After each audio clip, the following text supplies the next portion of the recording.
A rescue dog seemed completely ordinary, till it walked into the hospital room of a 7-year-old girl. What happened next left the entire hospital in stunned silence.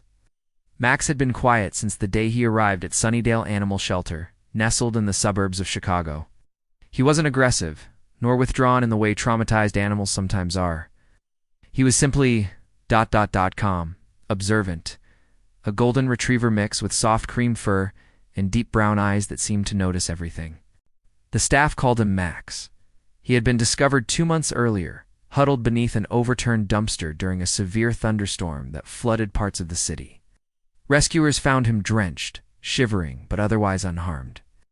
He wore no collar, bore no microchip, and no one came to claim him.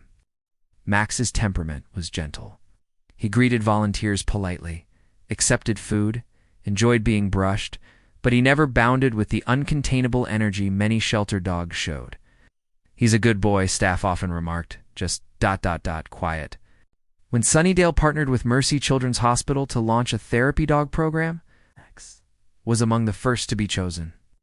He seemed steady enough to handle hospital corridors, and children often warmed more quickly to calm dogs. For the first few visits, Max was exactly what they expected, pleasant but unremarkable. He padded gently down the hallways, let children pat his head, wagged his tail once or twice, then retreated behind his steady eyes, till one Tuesday morning in room 215. Sophie Anderson, age 7, had not spoken in nearly 2 months.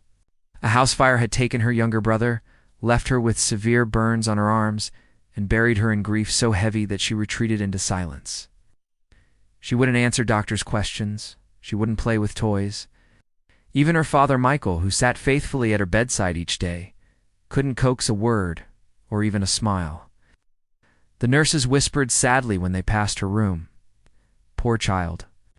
She hasn't looked anyone in the eye since that night." That morning, Max was being led down the second-floor hallway by a volunteer named Emily. As they passed room 215, Max stopped. His ears lifted, his body stiffened. Emily tugged the leash gently, but the dog didn't move. Instead, he turned his head toward the open door and sat down, staring. Inside, Sophie sat motionless in her bed, arms wrapped in bandages, eyes fixed on the wall. She didn't glance up when the dog appeared at the threshold. But Max's gaze was unwavering, his brown eyes fixed as though he had recognized something long lost. Emily frowned.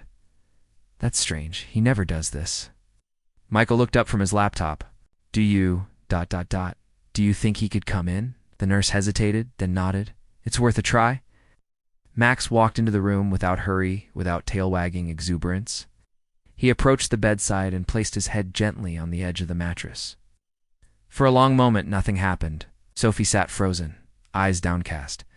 Then, barely perceptible, her gaze shifted. Her small hazel eyes slid toward the dog. The nurse gasped. "She's looking." Max let out a quiet whimper, not of distress but of recognition. Lifted one paw and rested it softly on the bed. Sophie's bandaged hand moved, hesitant, trembling. It was the first time in 2 months she had reached for anyone. Tears welled in Michael's eyes. "Oh, sweetheart." ... double quotes for the next hour. Max didn't leave her side. Sophie stroked his fur in silence, her fingers weaving through his cream coat. And when the volunteer finally tried to guide Max away, Sophie's small hand clutched the dog's collar. "Stay," she whispered, her first word since the fire. The hospital staff was stunned. Over the next days, Max returned, and each time the change in Sophie was more pronounced. She asked if she could feed him pieces of kibble. She smiled truly, smiled when he licked her fingers. She even swung her legs off the bed to sit on the floor with him. The nurses could hardly believe it. "A dog has done more for her in 3 days than therapy sessions in a month," one remarked. But soon they noticed something else, something uncanny. Max wasn't just responding to Sophie's presence. He seemed to know her. He followed Michael as he moved about the room. He lay beside the chair where Sophie's mother used to sit during visits. His behavior suggested familiarity, not discovery. One afternoon, as Michael helped Sophie change her bandages, he murmured, "This dog, he reminds me of someone." "Who?" Sophie asked softly. Michael dug through his wallet and pulled out a photo. It was a golden retriever puppy with the same cream coat and brown eyes, a white patch on his chest. "That was Buddy," Michael said. "We got him for your 5th birthday. He ran away during the chaos of the fire." Never found him. Sophie's breath caught. She looked at Max, really looked, and the resemblance was undeniable. "Buddy," she whispered. For the first time since arriving at the hospital, Max's tail thumped loudly against the floor. From then on, no one doubted. Max was Buddy lost during the fire, found by rescuers, renamed at the shelter. Somehow fate had carried him back to Sophie when she needed him most. That night, for the first time in months, Sophie slept peacefully without nightmares. Nurses found Max curled beside her bed, his head resting on the blanket, guarding her dreams. Word spread quickly through the hospital. Doctors who had struggled to reach Sophie watched in awe as she spoke more each day. First in whispers, then in full sentences, all directed at Max. Her physical therapy advanced faster too because she wanted to walk him down the hall. "Buddy's back," she told Michael one morning, her eyes shining. "He found me." Michael stroked the dog's fur. Maybe he never stopped looking. The staff at Sunnydale Animal Shelter confirmed the truth. Records showed Max had been found near their neighborhood at the same time Buddy disappeared. The markings matched perfectly. How he had survived alone after the fire remained a mystery, but what mattered was clear. Sophie's lost dog had returned. The story captured the attention of local news. A camera crew arrived to film Sophie's reunion, and soon the tale spread far beyond Chicago. People were moved, not just by the dramatic rescue, but by the timing how a therapy program had unknowingly reunited a grieving child with her missing companion at the exact moment she needed him most. Experts called it coincidence. Michael called it a miracle. Sophie called it love. Weeks passed, and Sophie's transformation was undeniable. With Buddy at her side, she re-entered the world piece by piece. She smiled, she laughed, she told stories again.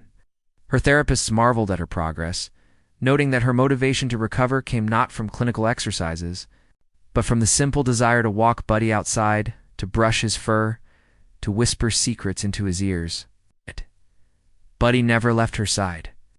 He padded down sterile hallways, curled beside her during sleepless nights, and wagged at every small victory. When Sophie took her first steps without assistance, Buddy matched her pace, steady and patient. As if he knew she was fragile and needed him to move slowly. One evening, Michael caught his daughter whispering, "You came back because you knew I needed you, didn't you?" Buddy nudged her gently and rested his head on her lap. By the time Sophie was discharged, the bond between girl and dog had become unshakable. Buddy returned home with her and Michael, where his presence filled the quiet house with warmth. In the months that followed, Sophie's story continued to inspire others. Schools invited her to share how Buddy helped her heal. Animal rescue groups used their tale to encourage adoption, reminding people that every shelter dog carries a story and, sometimes, a miracle. Dr. Patel, Sophie's pediatrician, summarized it best. Medicine can do many things, but sometimes healing comes in forms we don't expect. For Sophie, it came on 4 legs, with cream fur and brown eyes. Years later, when people asked Sophie about her recovery, she never credited herself alone.